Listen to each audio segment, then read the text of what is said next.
कर्जमाफी केली, त्याच्या 3 वर्ष आधी आम्हीही 20,000 कोटी रुपयाची कर्जमाफी केली। त्यामुळे त्यांनी काही फार मोठं केलं असं नाही।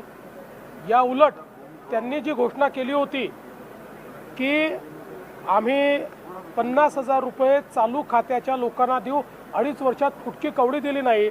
त्याचे 16 लाख शेतकऱ्यांचे पैसे आमचं सरकार आल्यानंतर आम्ही दिले आणि आताही आम्ही 31,000 कोटी रुपयाचं पॅकेज दिलेलं आहे, ज्यातले 21,000 कोटी तर थेट शेतकऱ्यांच्या खात्यामध्ये जात आहेत। म्हणजे त्यांच्या कर्जमाफीच्या पैशांपेक्षा जास्त पैसे हे आम्ही थेट खात्यांमध्ये शेतकऱ्यांना देतो आहोत। याच्या व्यतिरिक्त 6,000 रुपये राज्याचे 6,000 रुपये केंद्राचे 12,000 रुपये वेगळे आम्ही शेतकऱ्यांना देतो आहोत। इन्शुरन्सचे पैसे आम्ही वेगळे शेतकऱ्यांना देतो आहोत।